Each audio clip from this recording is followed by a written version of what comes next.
केंद्रीय शिक्षा एवं कौशल व उद्यमशीलता कैबिनेट मंत्री धर्मेंद्र प्रधान ने केंद्रीय वित्त मंत्री निर्मला सीतारमण द्वारा वर्ष 2023-24 के लिए लोकसभा में पेश किए गए आम बजट को प्रगतिशील, विकासोन्मुखी और देश को नई आर्थिक ऊंचाइयां देने की दिशा में प्रधानमंत्री नरेंद्र मोदी के विजन का ऐसा ताजा उदाहरण बताया है, जिसमें भारत विश्व गुरु की अपनी पहचान पुनर्स्थापित करने के लिए तेजी से आगे बढ़ रहा है।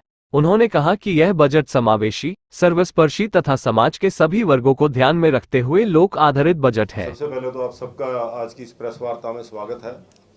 हम सब जानते हैं कि 1 फरवरी को केंद्रीय फाइनेंस मिनिस्टर सीतारमण जी ने अमृतकाल का जो पहला बजट है वो सदन के पटल पर रखा था। तो उस विषय में भारतीय जनता पार्टी के जो मोदी सरकार के मंत्री या हमारे जो पदाधिकारी हैं वो सब स्टेटों की राजधानियों में जाकर इस बजट के विषय में इसके क्या महत्वपूर्ण बिंदु हैं वो लोगों के बीच में रख रहे हैं। और इसी कड़ी में हमारे बीच में आज हमारे केंद्रीय मंत्री श्री धर्मेंद्र प्रधान जी, जो कि शिक्षा एवं कौशल विकास तथा उद्यमिता मंत्री हैं, पहले पेट्रोलियम और स्टील मिनिस्टर भी रहे हैं, और उड़ीसा से मेंबर पार्लियामेंट भी रहे हैं, और हमारी पार्टी के राष्ट्रीय महामंत्री भी रहे हैं, और अभी वर्तमान में जो है वो राज्यसभा के सांसद हैं। तो मैं धर्मेंद्र जी का भी यहाँ चंडीगढ़ आगमन पर बहुत बहुत स्वागत करता हूँ और उनसे अनुरोध करता हूँ कि आज जो बजट का जो विषय है वो हम प्रेस के साथियों के सामने जो है वो रखेंगे। धर्मेंद्र जी। नमस्कार मित्रों, मैं आप सभी का आभारी हूँ। भारतीय जनता पार्टी की निमंत्रण पे आज की प्रेस कॉन्फ्रेंस में आप सभी लोग पधारे और जैसे मेरे मित्र चंडीगढ़ के अध्यक्ष अरुण जी ने कहा, देश की बजट 75th बजट आदरणीय निर्मला सीतारमण जी ने 1 फरवरी को देश के सामने रखा है। मित्रों, इस बजट की कई महत्वपूर्ण पहलू जिसके बारे में आपने पिछले 3-4 दिन से उस पे देश के सामने बड़े सकारात्मक वितर्क आप लोगों के माध्यम से समाज में आई है। पहली बार ऐसे एक बजट आई है, इसकी तो अगर फास्ट ऑफ इट्स काइंड इसके कैरेक्टर हम निकाले, इसमें कई मामले में फास्ट है। अमृत काल की ये पहला बजट, इसी बजट के आधार पे आने वाले विकसित भारत की फाउंडेशन डली जा रही है। देश ने संकल्प किया है आने वाले 25 काल अमृत काल में भारत को एक डेवलपिंग कंट्री से डेवलप्ड कंट्री, विकसित देश की स्तर तक ले जाना है। उसको ध्यान में रखते हुए ये अमृत काल की पहला बजट, जिस बजट की अगर कुछ प्रमुख पहलू हम आपके सामने रखें, ये बजट समावेशी है, सर्वस्पर्शी है, समाज जीवन की सभी वर्गों की हितों को ध्यान में रखते हुए लोक आधारित बजट है, पीपुल सेंट्रिक बजट है। बजट की और एक उद्देश्य होती है, बजट देश की कारोबार पे, अर्थनीति पे कैसे प्रभाव डालता है। इस बजट देश में कारोबार को बढ़ाने वाला, देश में नया रोजगार सृजन करने वाला और समूचा इकोनॉमी को एक तेजी रफ्तार में आगे ले जाने वाला बजट है। इस बजट की 7 प्रमुख बिंदु हैं। सप्तऋषि जिसको कहा गया है, इंक्लूसिव डेवलपमेंट पे जोर दिया गया है, इंफ्रास्ट्रक्चर और इन्वेस्टमेंट पे जोर दिया गया है। इस बजट की एक चरित्र है कि जमाना गया, हम बजट बनाएंगे, उसकी लाभ चंद लोग लेंगे।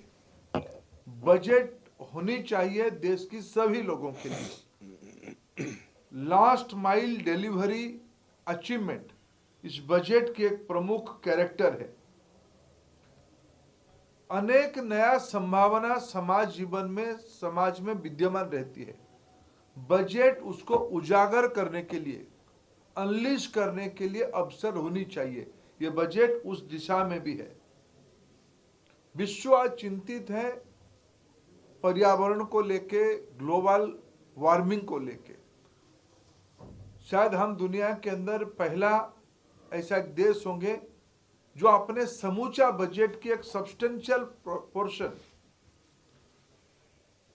हमारी ग्रोथ में ग्रीन ग्रोथ कंपोनेंट आए, इस पे हमने डेडिकेट किया है।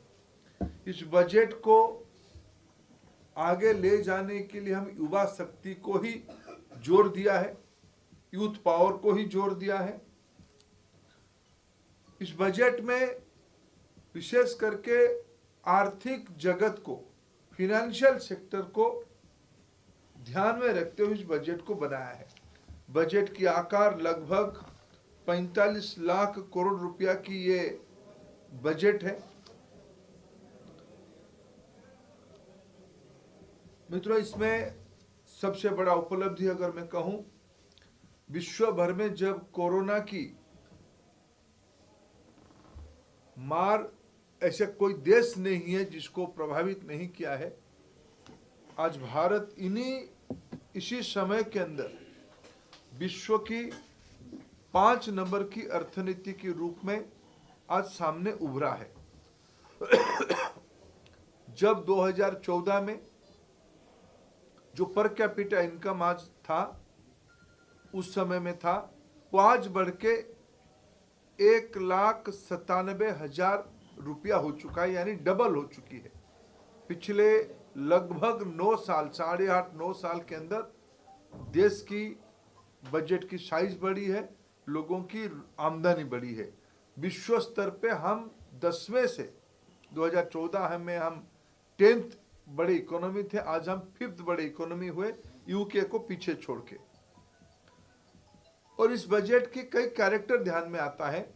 ये बजट धीरे धीरे फॉर्मल होते जा रहा है, ऑर्गेनाइज होते जा रहा है। अगर मैं 2022 की एक आंकड़ा आपके सामने रखूं, इन दिनों में भारत डिजिटल पेमेंट की एक नया इंस्ट्रूमेंट बनाया है, यूपीआई।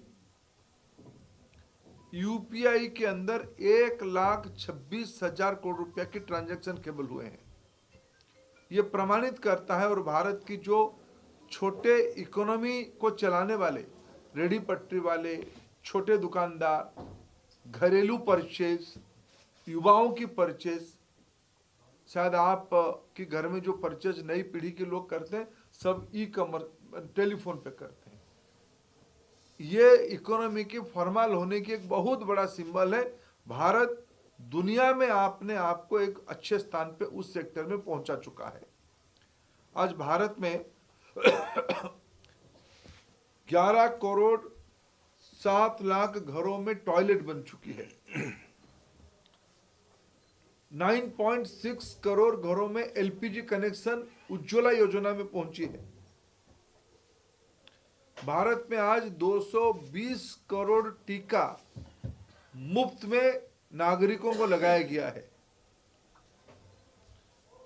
आज लगभग 47 करोड़ 80 लाख जनधन अकाउंट खुले हैं। आज विभिन्न प्रकार की इंश्योरेंस कवरेज में प्रधानमंत्री सुरक्षा बीमा और प्रधानमंत्री जीवन ज्योति बीमा में आबादी की एक बहुत बड़ी संख्या, लगभग 45 करोड़ लोग आज बीमा युक्त हो चुके हैं। पीएम किसान सम्मान निधि में केवल मैं अगर एक उदाहरण आपको दूं,